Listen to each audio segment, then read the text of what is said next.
اپنی ذاتی ضرورت, یہ تو تصویر حرام ہے اسلام میں, اس میں دو رائے نہیں ہو سکتی. لیکن میرے بھائی پھر دبئی جانے کے لیے بھی تصویر کیا ہے؟ حرام ہے. آپ دبئی جانے کے لیے کس بیس پہ تصویر کھنچوا رہے ہو؟ آپ کا دل چاہ رہا ہے تھائی لینڈ گھومنے پھرنے جاؤ, انجوائے کرنے, تصویر کھنچوانی پڑے گی کہ نہیں پڑے گی؟ تو وہاں فوراً کیا ہو جائے گا؟ جائز ہو جائے گا. تو یہ جو ارننگ ہے اس میں بھی ہم یہی کہتے ہیں بھائی ایک چیز, وہ جو کمپنی جو آپ کو ایڈورٹائز کے پیسے دے رہی ہے وہ پروڈکٹ کو پروموٹ کرنے کی دے رہی ہے, اس میں جو میوزک آ رہا ہے یا اور جو کچھ خرافات آ رہی ہیں وہ اس کی ضمن میں ہے. تو آپ کے مشورے سے اگر ایسا کر رہے ہیں تو گناہ ہوگا, نہیں کر رہے تو جیسے شیمپو کی بوتل پہ آپ کا اختیار نہیں ہے ایسے ہی اس ایڈورٹائز پہ بھی آپ کا اختیار نہیں ہے. تو جو ارننگ کر رہے ہیں نا یوٹیوب سے, جن کو موقع ملتا ہے چینل بنا کے مونیٹائز کرنے کا, وہ کسی کے فتوے کو نہیں پوچھتے, کہتے ہیں بالکل صحیح ہے. لیکن جس کا یہ کام نہیں ہے وہ کیا کرے گا؟ بیٹھ کے کیڑے نکالتا رہے گا. تو ٹیلی ویژن کا بھی ایسا ہی ہے. اب جو لوگ ٹی وی میں, مثال کے طور پر ایک نیوز اینکر ہے, وہ خبریں پڑھ رہا ہے, سارے علماء یہ کہتے ہیں اس کی تنخواہ کیا ہے؟ حلال ہے, کیونکہ وہ نہ ڈرامہ بنا رہا ہے نہ فلم ہاں سری حرام کام نہیں جائز ہو جائیں گے زمانے کی وجہ سے, کیونکہ آپ کہیں کہ چونکہ کفر کا غلبہ ہے تو اگر تھوڑی سی ہم نے پی لی تو کیا جا رہا ہے اس میں. مفتی صاحب نے کہا تھا چلتا ہے, یا ہم نے شراب بیچنا شروع کر دی, وہ تو عین شراب تو حرام ہے نا. ایک اور یا لڑکیاں ہی بیچنا معاذ اللہ کسی نے شروع کر دی کہ شیمپو کی بوتل پہ جب لڑکی جا سکتی ہے تو ڈائریکٹ کی بھی وہ بھائی اس میں اصل مقصد وہ شیمپو ہے, ڈبہ مقصد کوئی بھی آپ سے ڈبہ خریدنے نہیں آتا نہ تصویر خریدنے آتا ہے, اصل مقصد وہ لیکوڈ ہے, وہ اس میں پھر ہمارے کنٹرول میں نہیں ہے تو کمپنیاں اس میں جو کچھ کر رہی ہیں وہ کر رہی ہیں. تو بالکل اسی طرح یوٹیوب کی ارننگ کا بھی ہے, وہ جو آپ کو اس میں پیسے مل رہے ہیں وہ لڑکیوں کو پروموٹ کرنے کے نہیں مل رہے. وہ بھی لڑکی کوئی شیمپو کی بوتل لے کے آ رہی ہوگی وہاں پہ بتا رہی ہوگی, تو کمپنی اپنی ایڈورٹائز کو پروموٹ کرنے کے پیسے دے رہی ہوتی ہے, آپ اپنی پروڈکٹ کو پروموٹ کرنے کے پیسے دے رہی ہوتی ہے, تو اس میں حرام کی آمیزش ہو رہی ہوتی ہے, یعنی حرام نہیں ہو جاتا وہ, کیونکہ اگر آپ اس بیس پر اگر حرام کہنا شروع کر دیں پھر یہ حرام کا دروازہ اتنا پھیلے گا کہ لوگوں کے لیے رزق کمانا ممکن نہیں. تو جن کا فتوے کی فیلڈ سے تعلق نہیں ہے نا وہ تو بیٹھ کے فوراً کہہ دیں گے, لیکن مفتی کو پتا ہوتا ہے بھائی یہ اگر حرام ہوا نا تو پھر اس کا دائرہ کہاں ہے, پھر یہ بہت بڑا دائرہ ہے, پھر تو اسلام پہ چلنا ہی ممکن نہیں رہے گا. تو اس میں یہ فرق کرنا پڑے گا, اصلاً جائز ہے, وصفاً اس میں وصف ناجائز ہونے کا شامل ہو رہا ہے. اور اس کی فقہ میں بہت سی مثالیں. تو یہ جو نیوز اینکر ٹی وی میں آتے ہیں ان کو تنخواہ کہاں سے ملتی ہے؟ نیوز چینل سے. تو یہ ایڈورٹائز کے پیسے ہوتے ہیں نا جو ٹی وی کماتا ہے. تو ٹی وی جب ایڈورٹائز میں تو وہی ہو رہا ہے, لڑکیاں بھی آ رہی ہیں, اشتہار بھی ہو رہے ہیں, لیکن ہم وہاں یہی فتویٰ دیتے آئے ہیں کہ بھائی ٹی وی میں ایڈورٹائز میں اگرچہ بے حیائی ہو رہی ہے, لیکن کمپنی جو ٹیلی ویژن کے چینل کو پیسے دیتی ہے وہ اپنی پروڈکٹ کو پروموٹ کرنے کے دے رہی ہوتی ہے. اس پروڈکٹ میں زیادہ تر جائز چیزیں ہوتی ہیں, کچھ ہوتی ہیں ناجائز بھی, زیادہ تر کیا ہوتی ہیں؟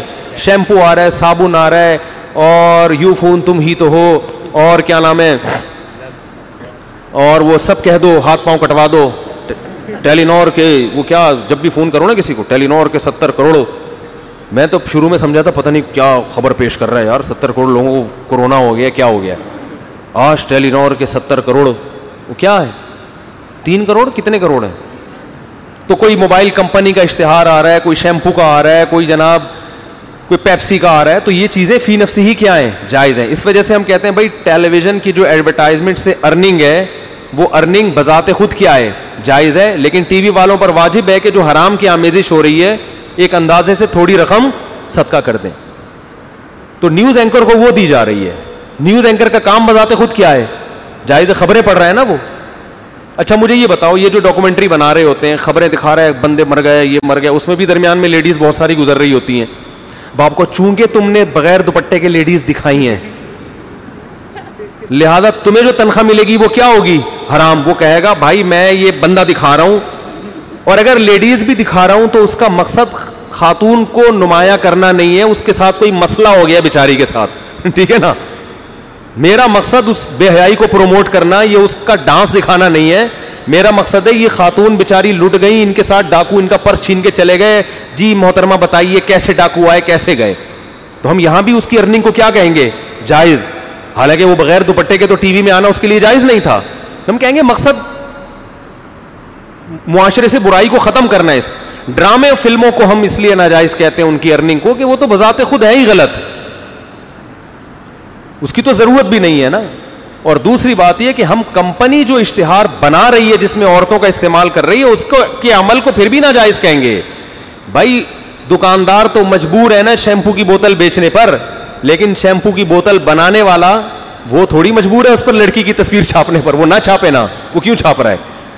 وہ کمپنی تو مجبور نہیں ہے نا, ان کو بہرحال گناہ ہوگا.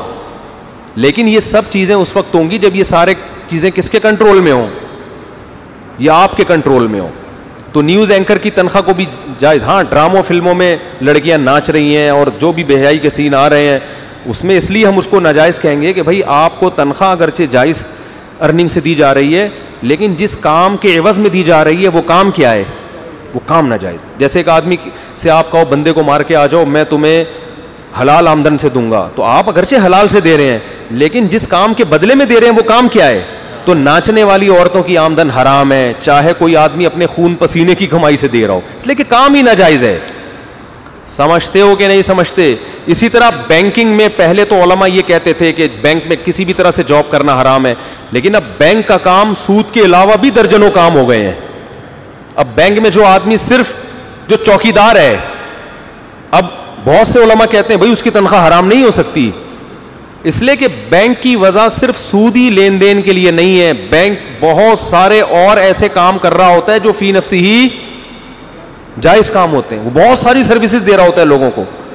تو بینک میں اس کی تنخواہ تو حرام ہے جو کسی بھی طرح سے سودی لین دین میں یا سودی لکھت پڑھت میں ملوث ہے. اسٹیٹ بینک میں ایک صاحب تھے جن کا کام تھا پرانے نوٹوں کو تبدیل کرنا نئے نوٹوں کے ساتھ. ان کو کسی نے فتویٰ دے دیا بینک کی ہر طرح کی نوکری حرام ہے, آپ اسٹیٹ بینک تو باپ ہے سارے بینکوں کا. تو جب وہ علماء کے پاس گئے انہوں نے کہا بھائی آپ کا سود سے نہ کوئی لینا نہ دینا, پرانے نوٹ تبدیل کر رہے ہیں کس کے ذریعے؟ نئے نوٹوں سے. تو اس کا کیا, یہ تو قوم کی ضرورت ہے یا نہیں ہے؟ تو یہ تو ایک کام ہے جو صحیح کام لگایا ہے بینک نے, حکومت نے آپ کے ذمے. تو اس لیے مسائل مفتیوں سے پوچھا کریں. ہر آدمی معاشرے میں کیا بنا ہوا ہے؟ فنٹر. تو بہت گہرائی میں جا کے ایک ایک چیز کو, اور جو آپ کو خرابیاں نظر آ رہی ہیں نا کہ یار یہ جائز ہو گیا تو اس کا مطلب یہ ہے پھر یہ صحیح ہو گیا, تو بھائی وہ اس لیے ہے کہ معاشرے میں شر غالب ہو رہے. تو اب آپ کو ہر چیز میں مختلف پہلو دیکھنے. ایک صاحب نے مجھے کہا آپ یوٹیوب کی ارننگ کو الاطلاق حرام کہہ دو تاکہ بے حیائی کا جڑ سے کیا ہو جائے؟ خاتمہ. میں نے ان سے کہا اگر ہم الاطلاق حرام کہہ دیں نا تاکہ یوٹیوب پہ ایڈورٹائز جڑ سے ہی ختم ہو جائیں, تو بہت سے لوگوں کا ایمان جڑ سے کیا ہوگا؟ جن کو جو بے روزگار تھے اب گاؤں دیہاتوں میں کھانے کی ویڈیو بنا بنا کے لوگ ڈال رہے ہیں, ان کی ہزاروں لاکھوں کی ارننگ شروع ہو گئی. بہت سے بے روزگار لوگوں کو روزگار مل گیا. تو میں نے کہا یہ اپنی جگہ رکھ کے سوچو کہ آپ کے پاس کوئی آمدن کا ذریعہ نہ ہوتا اور آپ اس سے کما رہے ہوتے, پھر آپ آ کے کہتے حرام کہہ دو تاکہ جڑ سے کیا ہو جائے؟ ختم ہو جائے. تو علماء کی یہ بھی ذمہ داری ہوتی ہے کہ فتوے میں بیلنس ہونا چاہیے, ایسا طریقہ ہونا چاہیے کہ بھائی اس کا معاشرہ اس تحمل بھی ہے یا نہیں ہے.